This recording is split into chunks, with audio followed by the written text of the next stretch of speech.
ये जो 30 है इधर तक रखते हैं कि हमने चूंकि ट्रेड यहाँ से लेनी है स्वीप होने पे, इधर से जहां पे खड़ी है इधर से तो हमारी ट्रेड है ही नहीं है ना।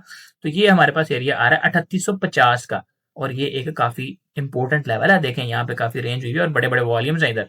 तो ये वाला एरिया हमारे पास निकल के आ रहा है, ठीक है। ये एरिया पोटेंशियली 19-20 का इसमें फर्क होता है, फिर मैं आपको इसमें मतलब थोड़ा बहुत अपने पास मार्जिन रख के फ्लेक्सिबिलिटी रख के ट्रेड करनी चाहिए। 19-20 इसमें फर्क आ जाता है। वॉल्यूम सबसे ज्यादा हाईली एक्यूरेट सिग्नल होता है स्कैल्पिंग के लिए, बाकी टूल्स जो है वो थोड़ा बहुत लैग कर जाते हैं, ठीक है। तो ये हमारे पास नीचे का टारगेट निकल आया, और ये भी मैंने आपको बता दिया कि सेलिंग वैलिड कब तक है, 4030 से नीचे नीचे। इसके ऊपर प्राइसेस चली जाती हैं, अगर कैंडल क्लोज हो जाती है ऊपर, फिर सेलिंग वैलिड नहीं होगी। और अभी तक सेल का सिग्नल नहीं है, सिग्नल बने इधर जो मैंने आपको स्कीम बताई है कि भाईजान इधर थोड़ी सी रेंज हो, उसका स्वीप होके सिग्नल मिले, तो फिर आपके पास एक अच्छा मौका होगा सेल के लिए। और 5 मिनट का सिग्नल भी काफी है, ठीक है। यहाँ से 5 मिनट में सिग्नल बन जाए तो वो भी एनफ है। अच्छा, अगर बुलिश चली जाती है मार्केट, यहाँ से मिसाल के तौर पर बुलिश तोड़ देती है इसको, तो वो टारगेट हम निकाल लेते हैं कि अगर प्राइस ने बुलिश तोड़ दिया तो कितना ऊपर जा सकती है।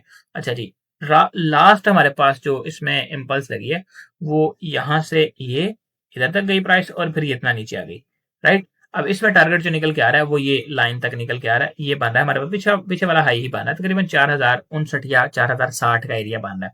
यानी अगर मार्केट ऊपर चली भी जाती है तो पहला टारगेट इसमें ये है। उसके बाद रिट्रेसमेंट करेगी, यहाँ पे जितनी रिट्रेसमेंट के लिए आती है फिर हम उसमें फिर दोबारा से लगा लेंगे। मान लो कि जैसे मैंने ये ब्लू लाइन लगाई हुई है, इसी तरह मार्केट रिट्रेस कर देती है। फिर आप यहाँ से इंपल्स स्टार्ट हुई है ना, ये वाली, ये जो इंपल्स अभी चल रही है इधर से स्टार्ट हुई होगी और सीधी इस तरह जाएगी ऊपर। तो अगर ये इसी तरह चली जाती है तो आपने क्या करना है, और अगर दूसरे तरीके से जाती है यानी यहाँ से थोड़ी सी रेंज करती है नीचे आती है फिर यहाँ से ऐसे ऊपर जाती है, दोनों सूरतों में आपने फिर किस तरह लगाना है मैं बता देता हूँ। अगर तो ये रेड की तरह ऊपर जाती है तो फिर आप इस वाले स्विंग से यानी नए वाले हायर लो से आप इस तरह से हाई तक फिब लगाएंगे, फिर उसको नीचे तक यहाँ पे जिधर तक आई होगी मार्केट उधर तक ले आएंगे। और यहाँ से फिर आप जब बाय करेंगे इस एरिया से, क्योंकि अभी ये रेजिस्टेंस है रेड रेड जो एरिया मैंने लगाया हुआ है, जब ऊपर को मार्केट यहाँ तक 60 तक जाके ब्रेकआउट करके वापस आएगी तो ये एरिया सपोर्ट बन चुका होगा, और फिर यहाँ से आपकी जो बाइंग होगी उसका ये टारगेट होगा, ये तकरीबन 4115-20 के करीब का एरिया, ये जो टारगेट है आपका। और अगर मार्केट दूसरे तरीके से जाती है, ये जो मैंने यहाँ पे येलो लाइन लगाई हुई है कि सीधी ही ऊपर चली जाती है, तो फिर आप क्या करेंगे, फिर आपके पास जो फिब लगाने का तरीका है वो थोड़ा सा चेंज होगा। फिर आप यहाँ से रखेंगे बिल्कुल लो से, यानी सीधी एक इंपल्स होगी, लो से हाई तक लगाएंगे और जितनी रिट्रेसमेंट हुई है वहां तक लगाएंगे। और फिर जो आपके पास टारगेट निकलेगा, आपने अभी जो हमने लगाया है वो आई थिंक ये वाला जो है ये, फिर आपके पास जो टारगेट निकल रहा है ये आपके पास टॉप पे आ रहा है तकरीबन 4166, 65 या 70 का एरिया। तो फिर ये जरा लंबा एरिया निकल के आ रहा है, ठीक है जी। तो ये हमारे एनालिसिस हैं, बिल्कुल सिंपल इस वीक का, तो बहुत ही सिंपल एनालिसिस है, कोई मुश्किल नहीं है। अच्छा, 15 मिनट के मैं आपको स्कैल्पिंग लेवल यहाँ से अगर निकालने की कोशिश करूँ तो उसमें आपको लेवल चेंज करने की जरूरत पड़ेगी या नहीं, मैं देख लेता हूँ अभी। ये आपके पास रेजिस्टेंस के एरियाज हैं ये वाले, और अभी जहाँ से आपको ट्रेड करनी चाहिए, नीचे नीचे मैंने खुद ही नहीं लगाया, वहां से आपको ट्रेड नहीं करनी। ये ऊपर एरिया जो है ना रेजिस्टेंस का, ये 4023 से लेके या 25 से लेकर 30 तक ये बेस्ट है। इसमें से अगर सेलिंग मिलती है तो याद रखें लंबी सेलिंग आएगी यहाँ से, ये चीज है क्योंकि ये सारे लिक्विडिटीज है, सारे लिक्विडिटी पूल बना हुआ है, इधर से लंबी सेलिंग मिलनी है, मजे की सेलिंग होगी। अगर सिग्नल अच्छा बन गया ना इधर, जैसे ये वाला एक बना हुआ है, तो बड़ी तगड़ी प्यारी सेलिंग होनी है, तो ख्याल कीजिएगा इधर, ठीक है। सिग्नल तो वजह से देखना। और नीचे बाइंग के, अच्छा बाइंग का लेवल मैं आपको निकाल देता हूँ नीचे कोई बड़े टाइम फ्रेम का 1 आवर के अंदर, कि आप जहां से बाइंग एटलीस्ट इस लेवल के, तो नीचे नीचे आपने बाइंग करना मतलब मुनासिब नहीं है। यहाँ से यहाँ तक आप पहली बाइंग की भी जो ट्राई करें ना वो इस एरिया के अंदर से करें, यहाँ से प्राइस इधर आ जाए तो लंबी अगर लॉन्ग टर्म बाय करनी है तो वो इस एरिया से करें। ये आपका ऑर्डर ब्लॉक है असल में, ये पीछे से चला हुआ है ऑर्डर ब्लॉक, मैं आपको मार्क कर देता हूँ। ये वाला एरिया आपका ऑर्डर ब्लॉक है ये, ठीक है। बुलिश ओबी जो है आपका ये है, इसमें फेयर वैल्यू गैप वगैरह भी है, सारा कुछ इसमें मतलब तकरीबन है। फेयर वैल्यू गैप छोटा है और फिल हो भी चुका है यहाँ पे।